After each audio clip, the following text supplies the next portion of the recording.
ಓಂ ಸದ್ಗುರು ಶ್ರೀ ಶುದ್ಧ ಬ್ರಹ್ಮಣೇ ನಮಃ. ಸಮಸ್ತ ಶುದ್ಧ ಬ್ರಹ್ಮ ಸ್ವರೂಪರಲ್ಲಿ ಅನಂತ ಅನಂತ ಪ್ರಣಾಮಗಳು.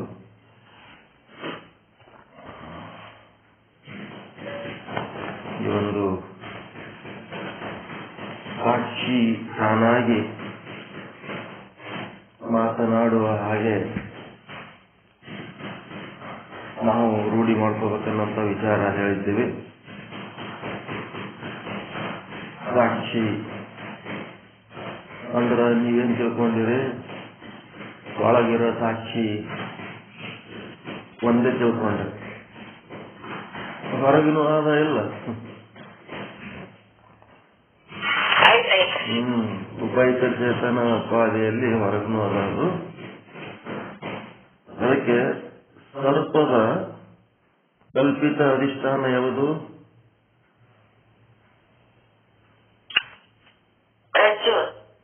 ಸರ್ಪದ ಕಲ್ಪಿತ ಅಧಿಷ್ಠಾನ ರಜ್ಜು ಆಯ್ತು.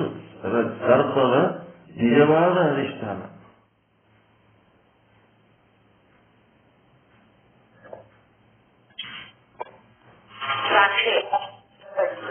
ಸರ್ಪದ ಅಧಿಷ್ಠಾನ ಸಾಕ್ಷಿ. ಹೊರಗದಲ್ರಿ, ಒಳಗಿದ್ದದ್ದಕ್ಕೆ ಸಾಕ್ಷಿ ಅಂತಾರೆ. ಹೊರಗಿದ್ದದ್ದಕ್ಕೆ ರಜ್ಜು ಉಪಯುಕ್ತ ಚೇತನ ಅಂತಾರೆ.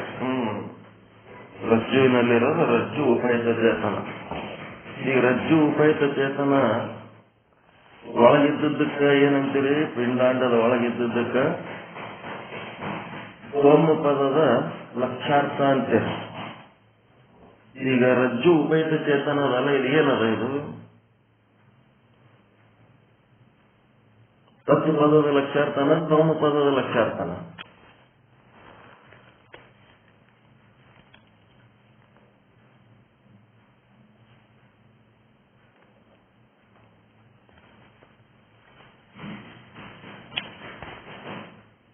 ನಿಮ್ಮಿಂದ ಹೊರಗದ ಇಲ್ಲದು. ರಜ್ಜು ನಿಮ್ ಬಿಟ್ಟು ಹೊರಗದ, ಒಳಗದ ಅದು. ಹೊರಗೆ ಏನೇನದ ಅದೆಲ್ಲ ಓಟು ತತ್ಪದದ ಲಕ್ಷಾರ್ಥ. ಅದರೊಳಗಿರೋ ಉಪಯುಕ್ತ ಚೇತನಗಳೆಲ್ಲ ತತ್ಪದದ. ಘಟದಲ್ಲಿರುವ ಉಪಯುಕ್ತ ಚೇತನ ಅದು ತತ್ಪದದ ಲಕ್ಷಾರ್ಥ. ಪಟದಲ್ಲಿರುವ ಉಪಯುಕ್ತ ಚೇತನ ತತ್ಪದದ ಲಕ್ಷಾರ್ಥ. ಬ್ರಹ್ಮಾಂಡದಲ್ಲಿರುವ ಉಪಯುಕ್ತ ಚೇತನ ಬ್ರಹ್ಮಚೇತನ ಎಲ್ಲ ತತ್ಪದದ ಲಕ್ಷಾರ್ಥಗಳಲ್ಲ, ಹೊರಗಿರೋದು. ಇಂಪಾರ್ಟೆಂಟ್ ಪಾಯಿಂಟ್ ಅದ ಇಲ್ಲ ಇದು? ನಿಮ್ಮಿಂದ ಹೊರಗೆ ಪಿಂಡಾಂಡದ ಒಳಗಿರೋದು ಬೇರೆ, ಹೊರಗೆ ಬ್ರಹ್ಮಾಂಡದಾಗಿರೋದು ಬೇರೆ. ಸರ್ಪ ಏನದ? ಹೊರಗದ. ಅದರ ಕಲ್ಪಿತ ಅಧಿಷ್ಠಾನ ರಜ್ಜು ಅದ. ಅದರ ನಿಜವಾದ ಅಧಿಷ್ಠಾನ ರಜ್ಜು ಉಪಯುಕ್ತ ಚೇತನ ಅದ. ಆ ರಜ್ಜು ಉಪಯುಕ್ತ ಚೇತನ ಏನದ ಅಂದ್ರೆ ತತ್ ಪದದ ಲಕ್ಷಾರ್ಥ. ಮತ್ತು ಸರ್ಪದ ಜ್ಞಾನದ ಕಲ್ಪಿತ ಅಧಿಷ್ಠಾನ. ಸರ್ಪದ ಜ್ಞಾನ ಎಲ್ಲಾಗ್ಯದ? ಹೊರಗಾಗ್ಯದ, ಒಳಗಾಗ್ಯದ? ಒಳಗಾಗ್ಯದ. ಅದಕ್ಕೆ ಸರ್ಪದ ಜ್ಞಾನದ ಕಲ್ಪಿತ ಅಧಿಷ್ಠಾನ ಯಾವುದು?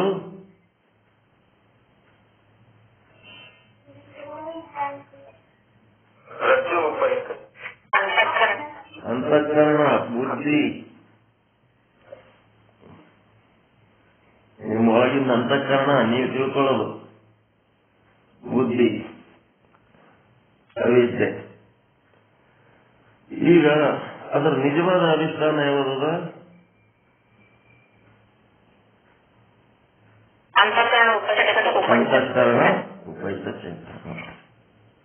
ಅದಕ್ಕೇನು ಅಂತಾರೆ? ಸಾಕ್ಷಿ ಚೇತನ ಅಂತಾರೆ. ಈ ಸಾಕ್ಷಿ ಚೇತನ ಇದೇನು ತತ್ ಪದದ ಲಕ್ಷಾರ್ಥನೋ ಸೋಮ ಪದದ ಲಕ್ಷಾರ್ಥನ?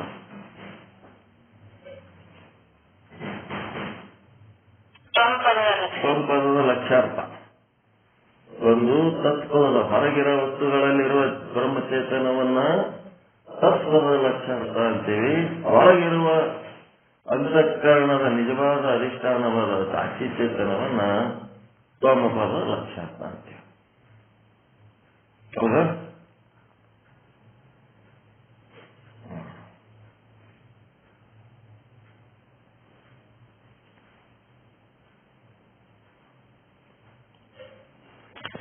ಈಗ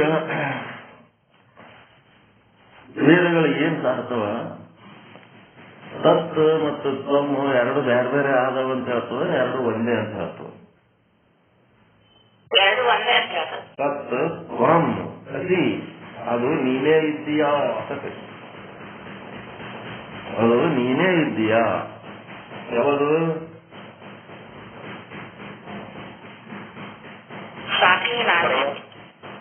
ರಾಜು ಉಪಯುಕ್ತ ಚೇತನ, ತತ್ ಪದದ ಲಕ್ಷ್ಯಾರ್ಥನು ನೀನೇ ಇದ್ದೀಯಾ. ಸಾಕ್ಷಿ ಚೇತನ ಅಂದ್ರೆ ತ್ವಮ್ ಪದದ ಲಕ್ಷ್ಯಾರ್ಥನು ನೀನೇ ಇದ್ದೀಯ. ಎರಡು ನೀನೇ, ನಿನ್ನ ಬಿಟ್ಟು ಬೇರೆ ಏನು ಇಲ್ಲ.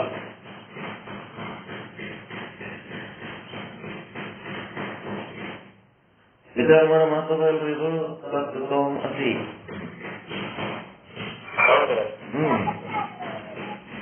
ಹೊರಗೆ ಬ್ರಹ್ಮಾಂಡದಾಗ ಏನೇನು ವಸ್ತುಗಳದವ ಅದರೊಳಗಿನ ಉಪಯುಕ್ತ ಚೇತನ ತ್ವಮ್ ಪದದ ಲಕ್ಷ್ಯಾರ್ಥ.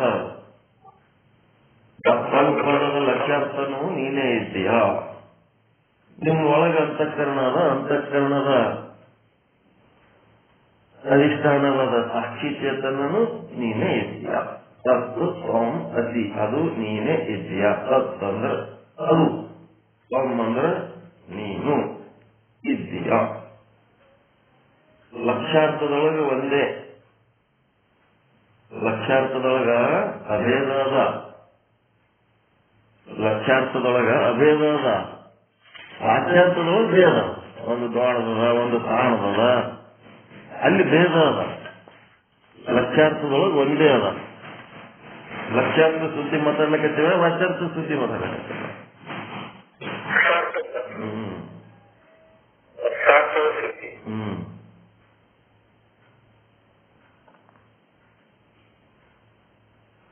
ಅದಕ್ಕೆ 145ನೇ ವಿಷಯಾಂಕ 4ನೇ ತರಂಗ ಏನ್ ಹೇಳ್ತಾರ, ಸರ್ಪ ಮತ್ತು ಅದರ ಜ್ಞಾನದ ಅಧಿಷ್ಠಾನವು ಸಾಕ್ಷಿಯೇ ಆಗಿರುತ್ತದೆ. ಅಂದ್ಕೂಡಲೇ ಸಾಕ್ಷಿ ಅಂದ್ರೆ ಬೇರೆ ಯಾರೋ ಅಂತ ತಿಳ್ಕೋಬಾರ್ದು. ನನ್ನ ಲಕ್ಷ್ಯಾರ್ಥ ನಾನು ಎನ್ನುವುದರ ಲಕ್ಷ್ಯಾರ್ಥ ಏನದಲ್ಲ, ನಾನು ಎನ್ನುವುದರ ಲಕ್ಷ್ಯಾರ್ಥ ನನ್ನ ಪ್ಯೂರ್ ಸೆಲ್ಫ್, ನನ್ನ ಸ್ವಂತಿಕೆಯಾದಂತ ಒಂದು ನಾನು ಅಂತ ಏನದಲ್ಲ ಅದು. ಅದ್ರ ಜೊತೆಗೆ ಯಾವ ಇಂದ್ರಿಯಗಳ ಜೋಡಿಸಿ ಹೇಳೋದಿಲ್ಲ, ಮನ ಬುದ್ಧಿ ಅಂತಃಕರಣ ಜೋಡಿಸಿ ಹೇಳೋದಿಲ್ಲ. ಕೇವಲ ನಾನು ಅನ್ನೋದೊಂದು ಶುದ್ಧವಾದಂತ ಒಂದು ಸಾಕ್ಷಿ ಅದಲ್ಲ, ಆ ಸಾಕ್ಷಿನೇ ಏನದ ಸರ್ಪಕ್ಕೂ ಅಧಿಷ್ಠಾನ, ನಿಜವಾದ ಅಧಿಷ್ಠಾನ, ಮತ್ತು ಸರ್ಪದ ಜ್ಞಾನಕ್ಕೂ ನಿಜವಾದ ಅಧಿಷ್ಠಾನ ಸಾಕ್ಷಿನೇ ಅದಂದ್ರೆ ನಾನೇ ಇದ್ದೀನಿ. ಸರ್ಪ ಮತ್ತು ಅದರ ಜ್ಞಾನ ಎರಡಕ್ಕೂ ಸಾಕ್ಷಿಯೇ ಅಧಿಷ್ಠಾನ ಇರುತ್ತದೆ. ಇದು ಅತ್ಯಂತ ಸೂಕ್ಷ್ಮವಾದ ವಿಚಾರವಾಗಿದೆ.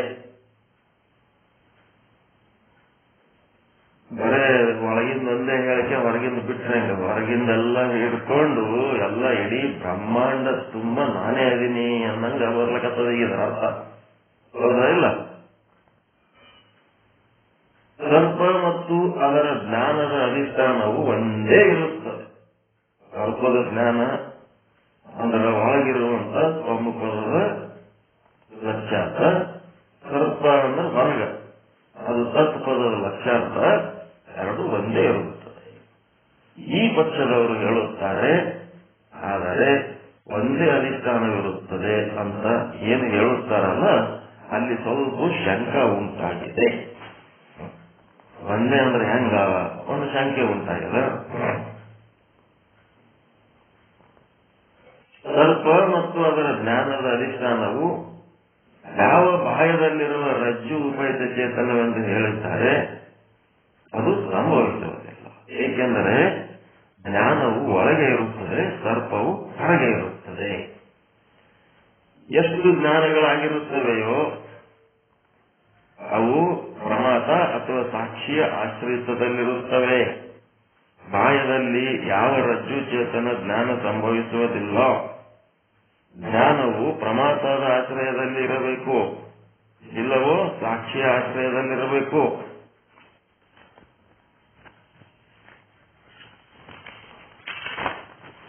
ಪ್ರಮಾತ ಜನ್ಯ ಜ್ಞಾನ ಇತ್ತು ಅಂದ್ರೆ ಆ ಜ್ಞಾನ ಪ್ರಮಾತ ಆಧೀನದಲ್ಲಿರುತ್ತದೆ. ಅವಿದ್ಯಾಜನ್ಯ ಜ್ಞಾನವಿದ್ದರೆ ಅದು ಸಾಕ್ಷಿ ಆಧೀನದಲ್ಲಿರುತ್ತದೆ. ಪ್ರಮಾತ ಅಂದ್ರ ಒಳಗಿರೋದು ಅಂತಃಕರಣದ ವೃತ್ತಿ ಹೊರಗೆ ಬಂದು ಇಂದ್ರಿಯ ದ್ವಾರ ಹೊರಗೆ ಹೋಗಿ ಆ ವಸ್ತುವಿನ ಆಕಾರ ತಾಳಿ ಆವರಣ ಭಂಗ ಮಾಡಿ ಆ ವಸ್ತು ಇದೇ ಅದ ಘಟ ಪಟ ರಜ್ಜು ಏನಂತೀರಿ ಅದು ಆದ ಅಂತೇಳಿ ಏನ್ ತಿಳ್ಕೊತೀರಿ ಅದು ಪ್ರಮಾತ ಜ್ಞಾನ. ಅದು ಪ್ರಮಾತದ ಆದಿಂದಾಗ ಇರ್ತದೆ. ಇನ್ನ ಒಂದೇನದ ಪ್ರತಿಯೊಂದನ್ನು ಇಂದ್ರಿಯಲಿಂತ ನೋಡ್ತೀರ ನೀವು. ಇಂದ್ರಿಯಲಿಂತ ಈಗ ಬೆಂಕಿ ಸುಡ್ತದಪ್ಪ, ಮುಟ್ಟಬೇಡ, ಮುಟ್ಟಿದ್ರೆ ಸುಡ್ತದ ಅಂತಂದ ಮೇಲೆ ಕೆಲವೊಬ್ರು ಏನ್ ಮಾಡ್ತಾರ, ಮುಟ್ಟಿ ನೋಡಮ್ಮ ಅಂತ. ಕೆಲವೊಬ್ರು ಮುಟ್ಟೆ ನೋಡ್ಬೇಕು, ತಿಳ್ಕೋಬೇಕಲ್ಲ ಬೆಂಕಿ ಸುಡ್ತದ ಅಂತ ತಿಳ್ಕೋಬೇಕು. ಅದು ಕರೆಂಟ್ ಶಾಕ್ ಹೊಡಿತದ, ಇದ್ರೊಳಗ ಬಟ್ ಹಾಕಬೇಡ ಅಂತಂದ್ರ ಕರೆಂಟ್ ಶಾಕ್ ಅಂದ್ರೆ ಹೆಂಗಿರ್ತದ ಅಂತ ಒಬ್ಬರು ಕ್ಯೂರಿಯಾಸಿಟಿ ಇರ್ತದ. ಒಬ್ಬರು ಇದ್ರೆ ಶಾಕ್ ಹೊಡಿತದ ಅಂದ್ರೆ ಅವರು ಆಯ್ತು ಬಿಡಪ್ಪ ಅಂತ. ಬೆಂಕಿ ಸುಡ್ತದ ಅಂತ ಮುಟ್ಟಬಾರ್ದು ಅಂತ ಹೇಳಿದ್ರೆ ಆಯ್ತು ಬಿಡು ಅಂತ. ಅದೇನು ಇಂದ್ರಿಯಲಿಂದ ಜ್ಞಾನ ಐತೇನೋ ಅವನಿಗೆ, ಕರೆಂಟ್ ಶಾಕ್ ಹೊಡಿತದ ಅಂತೇಳಿ ಆಯ್ತು ಬಿಡಪ್ಪ ಅಂತೇಳಿ ಕರೆಂಟ್ ವೈರ್ ಮುಟ್ಟಬಾರ್ದು ಅಂದ್ರೆ ಅದು ಇಂದ್ರಿಯಲಿಂದ ಜ್ಞಾನ ಆಗ್ಯದೇನು? ಎದರಿಂದ ಆಗ್ಯದ? ಅದು ಅವಿದ್ಯಾಜನ್ಯ. ಅವಿದ್ಯಾಜನ್ಯ ಅವಿದ್ಯಾಜನ್ಯ ಅಂತಂದ್ರೇನು? ಸಾಕ್ಷಿಯ ಆಶ್ರಯದಲ್ಲಿರುವ ಜ್ಞಾನ. ಅದು ತನ್ನಷ್ಟಕ್ಕೆ ತಾನೇ ತಿಳ್ಕೊಂಡದ್ದು. ಅವ ಬೆಂಕಿ ಹೋಗಿ ಮುಟ್ಟಿ ಸುಟ್ಕೊಂಡು ಕರೆಂಟ್ ವೈರ್ ಮುಟ್ಟಿ ಶಾಕ್ ಹೊಡಿಸ್ಕೊಂಡು ಅದು ಇಂದ್ರಿಯ ಜನ್ಯ ಏನದಲ್ಲ ಅದು ಏನದಪ್ಪ ಅಂತಂದ್ರೆ ಪ್ರಮಾತ ಭಾಷ್ಯ. ಪ್ರಮಾತ ಭಾಷ್ಯ ಸಾಕ್ಷಿ ಭಾಷ್ಯ ಗೊತ್ತಾಯ್ತಿಲ್ಲ. ಇಂದ್ರಿಯ ಜನ್ಯ ಇತ್ತು ಅಂತಂದ್ರೆ ಪ್ರಮಾತ ಭಾಷ್ಯ, ಅದು ತಾನೇ ತಿಳ್ಕೊಂಡಿದ್ನಂತಂದ್ರೆ ಸಾಕ್ಷಿ ಭಾಷ್ಯ. ಪ್ರಮಾತ ಭಾಷ್ಯ ಪ್ರಮಾಣಗಳಿಂದ ಉಂಟಾಗ್ತದೆ, ಇಂದ್ರಿಯಗಳಿಂದ ಉಂಟಾಗ್ತದ. ಸಾಕ್ಷಿ ಭಾಷ್ಯ ಅವಿದ್ಯೆಯಿಂದ ಉಂಟಾಗ್ತದೆ. ಕರೆಂಟ್ ಮುಟ್ಟೆ ಕರೆಂಟ್ ಶಾಕ್ ಹೆಂಗಿರ್ತದ ಅಂತ ತಿಳ್ಕೊಳ್ಳೋದು ಯಾವ ಭಾಷೆ? ಅದು ಪ್ರಮಾತ ಭಾಷೆ. ಕರೆಂಟ್ ಮುಟ್ಟಲಾರದೆ ಯಾರೋ ಒಬ್ಬರು ಗುರುಗಳು ತಮ್ಮ ಅನುಭವವನ್ನು ಹೇಳ್ತಾರೆ. ಹೇಳಿದ್ನಾಗ ಅದನ್ನ ಶ್ರದ್ಧೆಯಿಂದ ಒಪ್ಕೊಂಡ್ಬಿಟ್ರೆ ಅದು ಯಾವ ಭಾಷೆ? ಅದು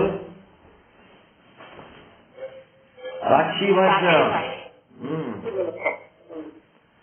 ಪ್ರಮಾತ ಭಾಷೆ ಎದರಿಂದ ಜನ್ಯ ಆಗ್ತದ? ಇಂದ್ರಿಯಿಂದ ಜನ್ಯ ಆಗ್ತದ.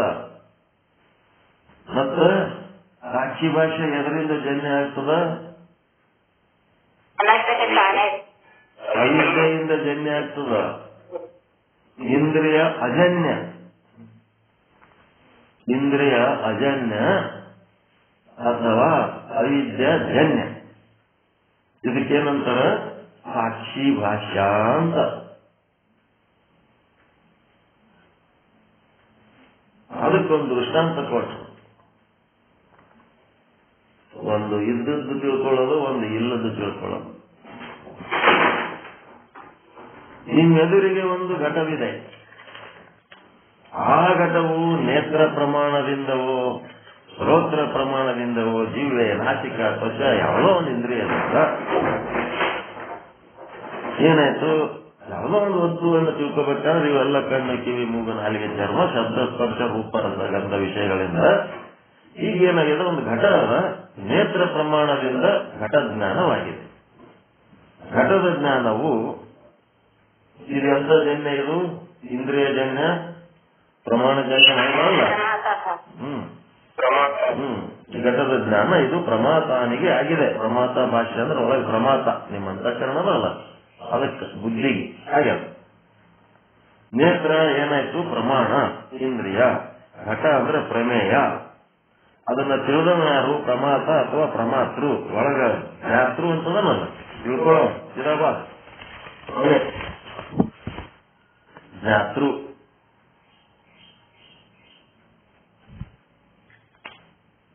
ಘಟ ಜ್ಞೇಯ.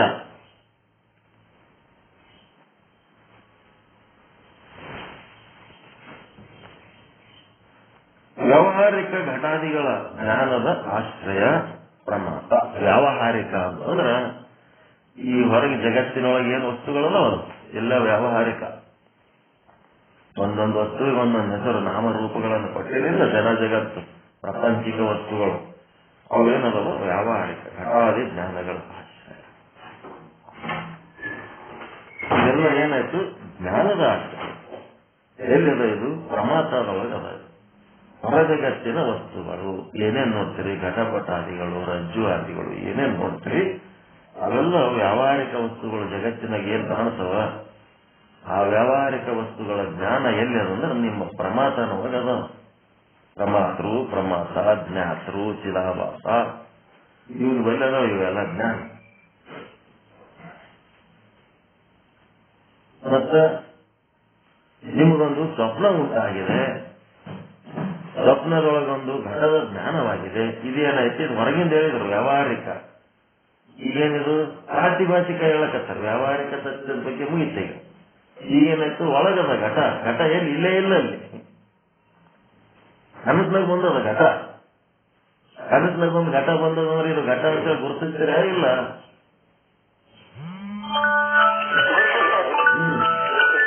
ಕನಸ್ನಾಗ ಒಂದು ಆನಿ ಬಂದದಂದ್ರೆ ಇದು ಆನಿ ಅಂತ ಗುರುತಿಸ್ತೀರಾ? ಇಲ್ಲ. ನಿಮಗೊಂದು ಸ್ವಪ್ನ ಉಂಟಾಗಿದೆ, ಸ್ವಪ್ನದೊಳಗೊಂದು ಘಟದ ಜ್ಞಾನವಾಗಿದೆ. ಆ ಸ್ವಪ್ನದೊಳಗೆ ಘಟದ ಜ್ಞಾನವು ಎಲ್ಲಿದ? ನಿಮ್ ಪ್ರಮಾತದ ಆಶ್ರಯದಾಗ ಇಲ್ಲ.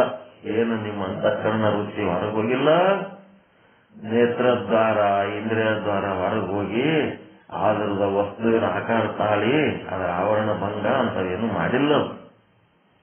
ಕನಸಿನೊಳಗೆ ಘಟ ಬಂದದ, ಸೀದಾ ಇದು ಘಟ ಅಂತೇಳಿ ನಿಮ್ಗೆ ಗೊತ್ತಾಗ್ಯದ. ಕನಸಿನಾಗ ಆನೆ ಬಂದದ, ಇದು ಆನೆ ಅಂತೇಳಿ ನಿಮ್ಗೆ ಗೊತ್ತಾಗ್ಯದ. ನಿಮ್ಮೊಳಗೇ ನೀವು ಈ ಇಂದ್ರಿಯಗಳ ಒಂದು ಸಹಾಯವಿಲ್ಲದೆ ಇಂದ್ರಿಯ ಅಜನ್ಯವಾದ ಜ್ಞಾನ ಏನ್ ಮಾಡ್ಕೋತೀರಿ? ಕನಸಿನಾಗ ಆನೆ ಬಂದದ್ದು ಸ್ಮೃತಿ ಜ್ಞಾನ ಹೇಳ್ತಿರಿಲ್ಲ. ಮರುದಿನ ಕನಸಿನಾಗ ಬಂದು ಆನೆ ಬಂದಿತ್ತಪ್ಪ, ಹಾವು ಬಂದಿತ್ತಪ್ಪ ಅಂತ ಹೇಳ್ತಿರಲ್ಲ ಮರುದಿನ. ಈ ಜ್ಞಾನ ಎಲ್ಲಿದೆ ಹೇಳಿದ್ರ ನಿಮ್ಮೊಳಗೆ ಆಯ್ತು. ಇದು ಪ್ರಮಾತದ ಆಶ್ರಯದಲ್ಲವೇನ್ರಿ? ಇದು ಕನಸಿನಾಗ ಬಂದ ಆನೆ ಪ್ರಮಾತದ ಆಶ್ರಯ ಇಂದ್ರಿಯಿಂದ ಬಂದದೇನದು? ಇಲ್ಲ. ಅದು ಅವಿದ್ಯಾವೃತ್ತಿಯಿಂದ ಸಾಕ್ಷಿಯು ಯಾವುದನ್ನ ಪ್ರಕಾಶ ಮಾಡುತ್ತದೆಯೋ ಅದನ್ನ ಸಾಕ್ಷಿ ಭಾಷ್ಯ ಅಂತ ಕರೆಯುತ್ತಾರೆ. ಇದಕ್ಕೆ ನಂತರ ಪ್ರಾತಿಭಾಷಿಕ ಘಟ ಅಂತ. ಪ್ರಾತಿಭಾಷಿಕ ಘಟ ಕನಸಿನಾಗ ಬರೋದು. ನಿದ್ದೆ ಹತ್ತಿ ಕನಸೇ ಕಾಣ್ಬೇಕಂತೇನಿಲ್ಲ. ಯಾತ್ರಿದ್ದಾಗೂ ನೀವು ಯಾವುದೋ ಒಂದು ಕಲ್ಪನಾ ಲೋಕದಾಗ ಆದಾಗ ಒಂದು ಘಟ ಬಂತಂದ್ರೆ ಅದು ಪ್ರಾತಿಭಾಷಿಕ. ಎದ್ರ ಘಟನೆ ಇಲ್ಲ. ಅದೇ ಮಕ್ಕಳು ನಿದ್ದೆ ಹಚ್ಚಬೇಕಂತೇನಿಲ್ಲ. ಯಾತ್ರಿದ್ದಾಗೂ ಕನಸು ಕಾಣ್ತಿರಿಲ್ಲ. ನಿಮ್ಮ ಭವಿಷ್ಯದ ಬಗ್ಗೆ ಕನಸು ಕಟ್ಕೋತಿರಿಲ್ಲ. ಹಿಂಗ್ ಮಾಡ್ಬೇಕು, ಹಂಗ್ ಮಾಡ್ಬೇಕು, ಅದು ಮಾಡ್ಬೇಕು, ಇದು ಮಾಡ್ಬೇಕಂತ. ನಿದ್ದೆ ಹತ್ತೇ ಕನಸು ಕಾಣ್ತಾರೆ. ಯಾತ್ರಿದ್ದಾಗೂ ಕಲ್ಪನೆಗಳು ಇರ್ತಾವಿಲ್ಲ ನಿಮಗೆ? ಯಾವುದೋ ಒಂದು ನೆನಪ, ಯಾವುದೋ ಒಂದು ಕಲ್ಪನೆ ಮಾಡ್ಕೊಂಡ ಯೋಚನೆ ಮಾಡ್ತಿರ್ತೀರಿ. ಒಂದು ಪ್ಲಾಟ್ ತಗೊಂಡಿರಿ, ಮನಿ ಕಟ್ಟಬೇಕಂತ. ಆ ಪ್ಲಾಟಿನ ಬಲ್ಲಿ ಆದಾಗ ನಮ್ಮ ಮನಿ ಹೆಂಗಿರ್ಬೇಕು ಅಂತ ಒಂದು ಕಲ್ಪನೆ ಮಾಡ್ಕೊತೀರಿ. ಆ ಕಲ್ಪನೆ ಮಾಡಿದ ಘಟ ವ್ಯಾವಹಾರಿಕ ಅದನು ಏನು ಪ್ರಾತಿಭಾಷಿಕ ಅದನು? ಆ ಮನಿ ಪ್ರಾತಿಭಾಷಿಕ ಮನಿ. ಈ ಮನಿ ಕಟ್ಟಿಬಿಟ್ಟಿರಿ, ಆ ಮನೆಗೆ ಹೋಗಿ ಅದಿರಿ, ಇರ್ಲಕತ್ತೀರಿ, ಎಲ್ಲ ಮಾಡ್ಲಕತ್ತೀರಿ. ಇದು ನಮ್ಮ ಮನಿ ಅಂತೀರಿ. ಅದೇಂತದ್ದು? ವ್ಯಾವಹಾರಿಕ ಮನಿ, ಪ್ರಾತಿಭಾಷಿಕ ಮನೆ. ಹೌದಾ? ಪ್ರಾತಿಭಾಷಿಕ. ಸ್ವಪ್ನ ಪದಾರ್ಥಗಳೆಲ್ಲ ಸಾಕ್ಷಿ ಭಾಷ್ಯ ಅಂತ. ಅವು ಪ್ರಮಾಣಜನ್ಯಗಳಲ್ಲ. ಸ್ವಪ್ನ ಪದಾರ್ಥಗಳೆಲ್ಲ ಸಾಕ್ಷಿ ಭಾಷ್ಯ. ಕಾರಣ ಅವು ಪ್ರಮಾಣಜನ್ಯಗಳಲ್ಲ. ಅವೆಲ್ಲ ಅವಿದ್ಯಾಜನ್ಯಗಳು. ನಮ್ಮೊಳಗಿನ ಅವಿದ್ಯೆ ಏನ್ ಮಾಡ್ತಿರ್ತದ? ಕಲ್ಪನಾ ಲೋಕದಲ್ಲಿ ನಮ್ಮನ್ನು ಕರ್ಕೊಂಡೋಗಿ ನಾನಾ ರೀತಿ ವಸ್ತುಗಳನ್ನ ಪರಿಚಯ ಮಾಡುತ್ತದ. ಅದಕ್ಕೇನು ಇಂದ್ರಿಯಗಳು ಬೇಕೇ ಆಗಿಲ್ಲ, ಕಣ್ಣಿನ ಕೆಲಸ ಇಲ್ಲವೇ ಇಲ್ಲ. ಅದಕ್ಕೆ ಜಾಗೃತಾವಸ್ಥೆಯಲ್ಲಿನ ಜ್ಞಾನವು ಪ್ರಮಾಣಜನ್ಯವಾಗಿದೆ, ಪ್ರಮಾತ ಆಶ್ರಯಿತವಾಗಿದೆ. ಸ್ವಪ್ನಾವಸ್ಥೆಯಲ್ಲಿನ ಅಥವಾ ಮರವಿನಲ್ಲಿನ ಅಜ್ಞಾನದಲ್ಲಿನ ದಿನದ ಜ್ಞಾನವು ಪ್ರಮಾಣಜನ್ಯವಾಗಿಲ್ಲ, ಅದು ಅವಿದ್ಯಾಜನ್ಯವಾಗಿದೆ. ಸಾಕ್ಷಿ ಆಶ್ರಯಿತವಾಗಿದೆ. ಸಾಕ್ಷಿಯ ಆಶ್ರಯದಾಗದದು. ನಿಮ್ಮೊಳಗೇನ ಅಂತಃಕರಣ ಉಪಯುಕ್ತ ಚೇತನ ಅದಲ್ಲ, ಅದರ ಆಶ್ರಯದಾಗದದು ಅವಿದ್ಯಾಜನ್ಯ ಜ್ಞಾನ.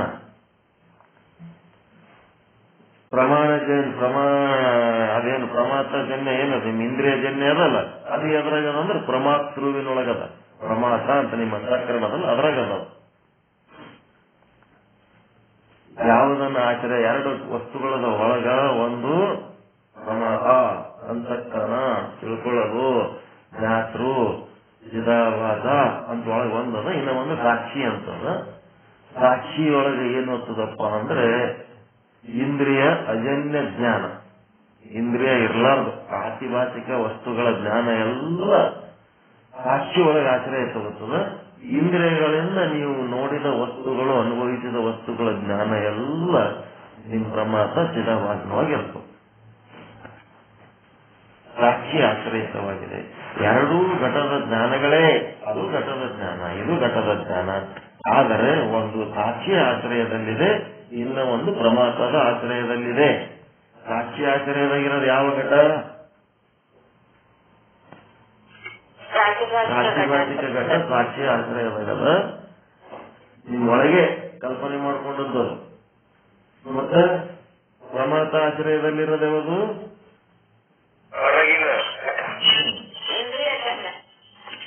ಪ್ರಮಾತ ಆಶ್ರಯದಲ್ಲಿರೋದು ವ್ಯಾವಹಾರಿಕ ಘಟ.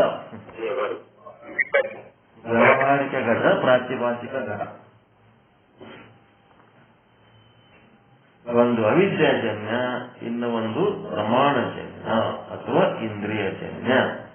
ಅವಿದ್ಯಾಜನ್ಯ ಜ್ಞಾನ ಎಲ್ಲಿ ಆಶ್ರಯ ತಗೊಂಡಿರ್ತದ?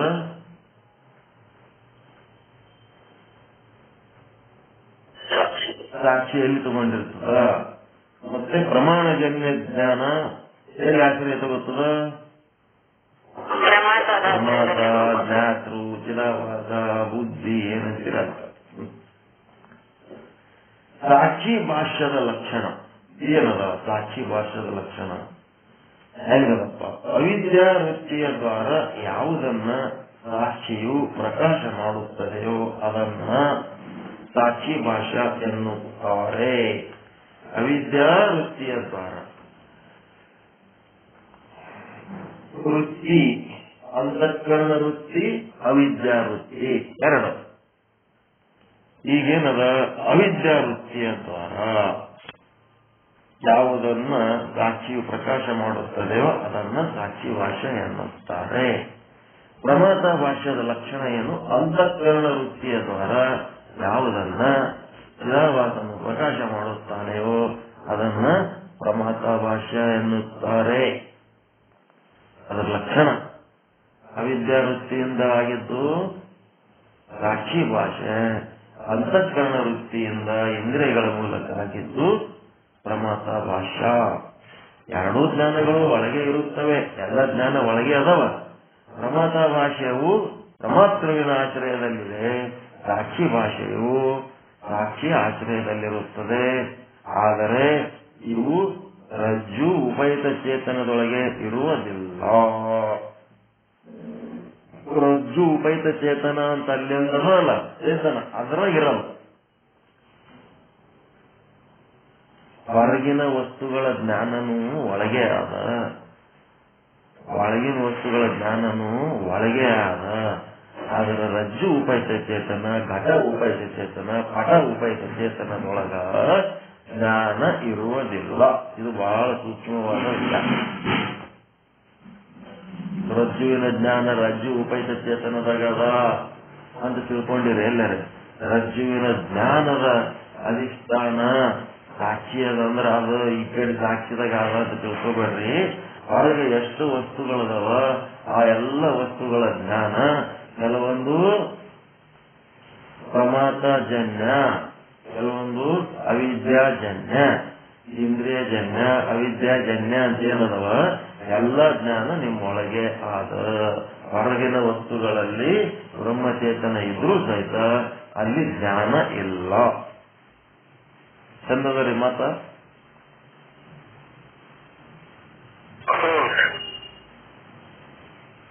ಹೊರಗಿನ ಯಾವ ವಸ್ತುಗಳಲ್ಲಿ ಜ್ಞಾನ ಇಲ್ಲ. ಈ ಕಂಪ್ಯೂಟರ್ ಎಷ್ಟು ಕೆಲಸ ಮಾಡ್ತದ? ಮನುಷ್ಯಗೆ ನೀರು ಮಾಡ್ತದಿಲ್ಲ ಕಂಪ್ಯೂಟರ್. ಮನುಷ್ಯಗೆ ನೀರು ಕೆಲಸ ಮಾಡ್ತದದು.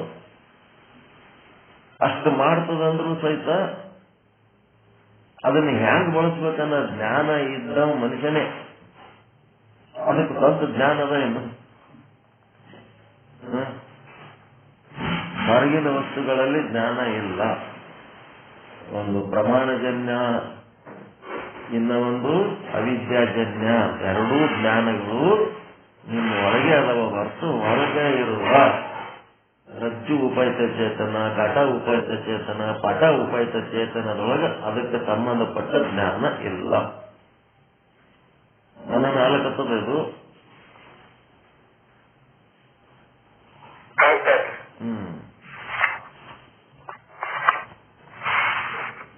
ಸರ್ಪಕ್ಕೂ ಸರ್ಪದ ಜ್ಞಾನಕ್ಕೂ ಹೊರಗಿನ ರಜ್ಜು ಉಪಯುಕ್ತ ಚೇತನವೆಂದು ಹೇಳಿದರೆ ಸಂಭವಿಸುತ್ತದೆ. ಹೊರಗೆ ಸರ್ಪದ ಆ ಸರ್ಪದ ಜ್ಞಾನ ಆಗ್ಯದ, ಅದರೊಳಗಿರುವ ಉಪಯುಕ್ತ ಚೇತನ ಏನದಲ್ಲ ಅದರೊಳಗೆ ಜ್ಞಾನ ಅಂದ್ರೆ ಸಂಭವಿಸಿದೆ. ಕಾರಣ ಸರ್ಪ ಹೊರಗೆ ಇದೆ, ಸರ್ಪದ ಜ್ಞಾನ ಒಳಗೆ ಇದೆ. ಹೊರಗಿನ ರಜ್ಜು ಉಪಯುಕ್ತ ಚೇತನವನ್ನೇ ಸರ್ಪಕ್ಕೂ ಮತ್ತು ಸರ್ಪದ ಜ್ಞಾನಕ್ಕೂ ಅಧಿಷ್ಠಾನವೆಂದು ಹೇಳಿದರೆ ಅದು ಆಗುವುದು. ಸರ್ಪಕ್ಕೆ ಅಧಿಷ್ಠಾನ ರಜ್ಜು ಅವೈತ್ಯ ಚೇತನವಾದರೆ ಸರ್ಪದ ಜ್ಞಾನಕ್ಕೆ ಒಂದು ಸಾಕ್ಷಿ ಆದರೂ ಇರಬೇಕು. ಇಲ್ಲ, ಮತ್ತೇನಿರ್ಬೇಕು? ಪ್ರಮಾತ ಆದರೂ ಇರಬೇಕು.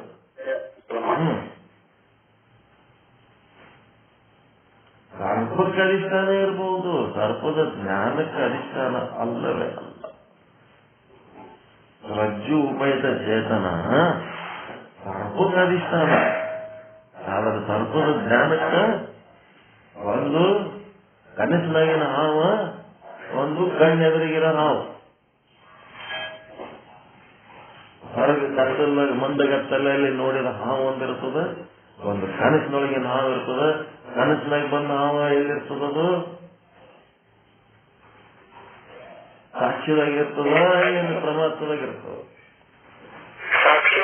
ಸಾಕ್ಷಿಯೊಳಗಿರ್ತದ. ಕತ್ತಲದಾಗ ತುಳಿದನಲ್ಲ ಅದು ಹಾವು ಎಲ್ಲಿರ್ತದ? ಜ್ಞಾನ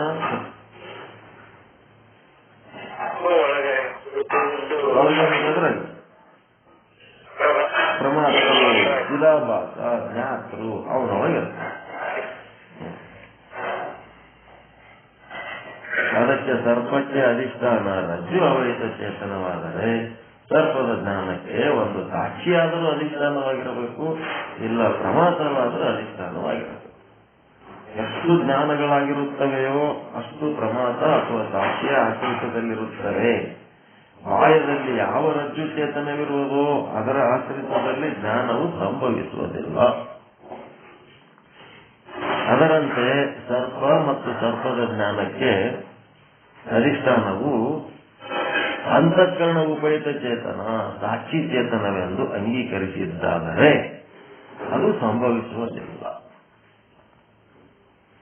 ಎಷ್ಟು ಜ್ಞಾನಗಳಾಗಿರುತ್ತವೆಯೋ ಅವು ಪ್ರಮಾದ ಅಥವಾ ಸಾಕ್ಷಿಯ ಆಶ್ರಿತದಲ್ಲಿರುತ್ತವೆ.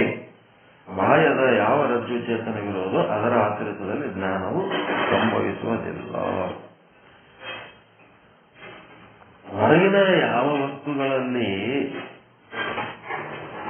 ಏನು ಜ್ಞಾನ ಸಂಭವಿಸುವುದಿಲ್ಲ, ಹೊರಗೆಲ್ಲಿ ಇರಲ್ಲ, ಅದು ಜ್ಞಾನ ಇರೋದು ನಿಮ್ಮೊಳಗೆ ಆದ. ಅದರಂತೆ ಸರ್ಪ ಮತ್ತು ಸರ್ಪದ ಜ್ಞಾನಕ್ಕೆ ಅಧಿಷ್ಠಾನವು ಅಂತಃಕರಣ ಉಪಯುಕ್ತ ಚೇತನ, ಸಾಕ್ಷಿ ಚೇತನವೆಂದು ಹೇಳಿದರೆ ಅದು ಸಂಭವಿಸುವುದಿಲ್ಲ. ಹೊರಗಿಂದ ಜ್ಞಾನ, ಸರ್ಪದ ಜ್ಞಾನ, ಸರ್ಪದ ಅಧಿಷ್ಠಾನ ಯಾವುದು? ನಿಜವಾದ ಅಧಿಷ್ಠಾನ ರಜ್ಜು ಉಪೇತ ಚೇತನವನ್ನ ನಾವು ಏನಂತಂದ್ರೆ ಅದಕ್ಕೆ ಅಧಿಷ್ಠಾನ ನಡೆಯಂಗಿಲ್ಲ, ಜ್ಞಾನಕ್ಕೆ, ಸರ್ಪದ ಜ್ಞಾನಕ್ಕೆ. ಕಾರಣ ಸರ್ಪವು ಹೊರಗೆ ಇದೆ, ಒಳಗೆ ತೋರಿಲ್ಲ. ಕಾರಣ ರಜ್ಜು ದೇಶದಲ್ಲಿ ಸರ್ಪದ ಪ್ರತೀತಿ ಆಗದೆ ಶರೀರದೊಳಗೆ ಅಂತಃಕರಣದೊಳಗೆ ಸರ್ಪದ ಪ್ರತೀತಿ ಬೇಕಿತ್ತು. ಒಂದು ವೇಳೆ ಅಂತರಂಗದಲ್ಲಿ ಹುಟ್ಟಿದ ಸರ್ಪವು ಮಾಯಾಬಲದಿಂದ ಹೊರಗೆ ತೋರುತ್ತದೆ ಎಂದು ಅಂಗೀಕರಿಸಿದರೆ ಆತ್ಮಖ್ಯಾತಿ ಸಿದ್ಧಿಯಾಗುತ್ತದೆ. ಆತ್ಮಖ್ಯಾತಿ ಅಂದ್ರೆ ನಮ್ಮ ಬುದ್ಧಿನೇ ಹಾವಿನ ರೂಪ ತಾಳಿ ಹೊರಗೆ ಬಂದದು ಅಂತೇಳಿ ಹೇಳ್ತಾರ. ಹಾಂಗ ಮಾಡ್ಲಕ್ ಆಗಂಗಿಲ್ಲ ಅದು. ಹಾಗಾಗಿ ಇದು ಆತ್ಮಖ್ಯಾತಿ ಅಲ್ಲ, ಅನಿರ್ವಚನೀಯ ಖ್ಯಾತಿ. ಅದಕ್ಕೆ ಆತ್ಮಖ್ಯಾತಿ ಅಂದರೆ ಬುದ್ಧಿಯಿಂದ ಹೊರಗೆ ಹೋಗಿ ವಿಷಯಾಕಾರವಾಗುತ್ತದೆ ಎಂದು ಮೊದಲು ಹೇಳಿಯಾಗಿದೆ. ಆದ ಕಾರಣ ಸರ್ಪದ ಮತ್ತು ಸರ್ಪದ ಜ್ಞಾನ ಎರಡಕ್ಕೂ ಒಂದೇ ಅಂತಃಕರಣ ಸಾಕ್ಷಿ. ಉಪಹಿತ ಚೇತನವನ್ನ ಅಧಿಷ್ಠಾನವೆಂದು ಹೇಳಲಿಕ್ಕೆ ಬರುವುದಿಲ್ಲ, ಮತ್ತು ಒಂದೇ ರಜ್ಜು ಉಪಹಿತ ಚೇತನವನ್ನ ಅಧಿಷ್ಠಾನವೆಂದು ಹೇಳಲಿಕ್ಕೆ ಬರುವುದಿಲ್ಲ. ಕಾರಣ ಸರ್ಪ ಹೊರಗೆ ಇದೆ, ಸರ್ಪದ ಜ್ಞಾನ ಒಳಗಿದೆ. ಸರ್ಪದ ಜ್ಞಾನಕ್ಕ ಎರಡಕ್ಕೂ ಒಂದೇ ಅಧಿಷ್ಠಾನ ಅಂತ ಹೇಳಕ್ ಬರಂಗಿಲ್ಲ. ಹೀಗಾಗಿ ಸರ್ಪ ಮತ್ತು ಸರ್ಪದ ಜ್ಞಾನಕ್ಕೆ ಒಂದೇ ಅಧಿಷ್ಠಾನವಾಗಿರೋದಿಲ್ಲ. ಅದು ಎಂದೂ ಸಾಧ್ಯವಿಲ್ಲ ಎಂಬಂತೆ ಶಂಕೆ ಉಂಟಾಗಿದೆ. ಅದು ಹೊರಗದ ಇದು ಒಳಗದ, ಅದು ಹೆಂಗ ಅಂತ ಕೇಳಿದಾಗ ರಜ್ಜು ಉಪಹಿತ ಚೇತನವು ಸರ್ಪದ ಜ್ಞಾನದ ಅಧಿಷ್ಠಾನವಾಗುವುದು ಸಂಭವಿಸುವುದಿಲ್ಲ. ರಜ್ಜು ಉಪಹಿತ ಚೇತನ ಸರ್ಪದ ಜ್ಞಾನದ ಅಧಿಷ್ಠಾನವಾಗುವುದು ಸಂಭವಿಸುವುದಿಲ್ಲ. ಕಾರಣ ರಜ್ಜು ಹೊರಗೆ ಇದೆ, ಸರ್ಪದ ಜ್ಞಾನವು ಒಳಗೆ ಇದೆ. ಅದಕ್ಕೆ ಅಂತಃಕರಣ ಉಪಹಿತ ಚೇತನವು ಸರ್ಪದ ಅಧಿಷ್ಠಾನವಾಗುತ್ತದೆ ಎಂಬುದು ಸಂಭವಿಸಿದೆ. ಕಾರಣ ಸರ್ಪವು ಹೊರಗೆ ಇದೆ, ಅಂತಃಕರಣವು ಒಳಗೆ ಇದೆ. ಆದ್ದರಿಂದ ಸರ್ಪ ಮತ್ತು ಅದರ ಜ್ಞಾನದ ಅಧಿಷ್ಠಾನವು ಒಂದೇ ಆಗಿರುವುದಿಲ್ಲ ಅಂತೇಳಿ ಈ ಒಂದು ಶಂಕೆ. ಅದಕ್ಕೆ ಹೊರಗೆ ತೋರುವ ಸರ್ಪಕ್ಕೆ ಒಳಗೆ ಇರುವ ಸಾಕ್ಷಿಯು ಅಧಿಷ್ಠಾನವಾಗಲು ಹೇಗೆ ಸಾಧ್ಯ? ಅದು ಸಾಕ್ಷಿ ಸರ್ಪದ ಜ್ಞಾನಕ್ಕೆ ಅಧಿಷ್ಠಾನವೆಂದು ಹೇಳಿರಿ. ಸರ್ಪದ ಜ್ಞಾನಕ್ಕ ಸಾಕ್ಷಿ ಅಧಿಷ್ಠಾನ ಅಂತ ಹೇಳ್ರಿ. ಒಳಗೆ ತೋರುವ ಸರ್ಪದ ಜ್ಞಾನಕ್ಕೆ ಹೊರಗೆ ಇರುವ ರಜ್ಜು ಚೇತನವು ಹೇಗೆ ಅಧಿಷ್ಠಾನವಾಗಲು ಸಾಧ್ಯ? ಅದು ರಜ್ಜು ಉಪಹಿತ ಚೇತನ, ಸರ್ಪಕ್ಕೆ ಮಾತ್ರ ಅಧಿಷ್ಠಾನವೆಂದು ಹೇಳಿರಿ.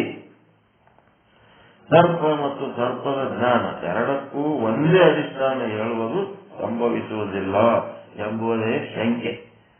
ಇವನಿಗೆ ಶಂಕೆ ಉಂಟಾಗ್ಯದ. ಅದಕ್ಕಾಗಿ ಶಂಕೆಗೆ ಅದು ಹೆಂಗ್ರಿ ಹೊರಗಿರೋ ಸರ್ಪಕ್ಕ ನಿಮ್ಮ ಜ್ಞಾನ ಏನಾಗ್ಯದ ಅದು ಒಳಗೆ ಆದ ಅಂತ ಹೆಂಗೆ ಹೇಳ್ತೀರಿ? ಒಳಗಾಗಿರೋ ಸರ್ಪದ ಜ್ಞಾನಕ್ಕೆ ಅಧಿಷ್ಠಾನ ಸಾಕ್ಷಿ ಅಂತ ಹೇಳಿದ್ರೆ ಪರವಾಗಿಲ್ಲ. ಹೊರಗಿರೋ ಸರ್ಪಕ್ಕ ಜ್ಞಾನ ಅದರದ್ದು ಉಪಹಿತ ಚೇತನನೇ ಇರ್ತದ ಹೊರತು ನಿಮ್ಮೊಳಗಿಂದ ಹೆಂಗಂತ ಹೇಳ್ತೀರಿ ಅಂತೇಳಿ ಅವನು ಡೌಟ್ ಮಾಡ್ಕೊಳಕತ್ತಾನ. ಇದಕ್ಕ ಉತ್ತರ ನಾಳೆ ಹೇಳ್ತಾನೆ. ಟೈಮ್ ಆಗ್ಯದ ಈಗ. ಈ ಶಂಕೆಗೆ ಉತ್ತರ ನಾಳೆ ಮಾಡ್ತಾರೆ. ಆಕ್ಚುಲಿ ಏನ್ ಹೇಳ್ಬೇಕು ಹೇಳ್ಬಿಡ್ತೀವಿ ಈಗ ನಾವು. ಒಂದು ಪ್ರಾತಿಭಾಷಿಕ ಘಟ, ಏನೋ ಒಂದು ವ್ಯಾವಹಾರಿಕ ಘಟ ಅಂತ ಹೇಳಿ ಏನಾದ ಎರಡೂ ಜ್ಞಾನಗಳು ಒಳಗೆ ಆಗ್ತಾವ ಅನ್ನೋದು ಮೊದಲಿಗೆ ಹೇಳೇ ಮುಂದೆ ಹೋಗಿವಿ. ಆದರೂ ಈ ಶಂಕೆಗೆ ಪರ್ಫೆಕ್ಟ್ ಆಗಿ ಉತ್ತರ ಕೊಡ್ತಾರ, ನಾಳೆ ಕೊಡ್ತಾರ. ಟೈಮ್ ಆಗ್ಯದಲ್ಲ ತಕ್ಮಣ 8:30 ಆಲ್ಕತ್ತ. ಓಕೆ. ಪರಮಾನಂದ ಪ್ರಾಪ್ತಿಗೋ ಸರ್ವ ದುಃಖ ನಿವೃತ್ತಿಗೋ ಇಷ್ಟಾರ್ಥ ಸಿದ್ಧಿರಸ್ತು ಯಶಸ್ವಿಯೋ ಯಶಸ್ವಿಯೋ. ಜೈ ಶುದ್ಧ ಬ್ರಹ್ಮ, ಜೈ ಜೈ ಶುದ್ಧ ಬ್ರಹ್ಮ, ಜೈ ಶುದ್ಧ ಬ್ರಹ್ಮ, ಜೈ ಜೈ ಶುದ್ಧ.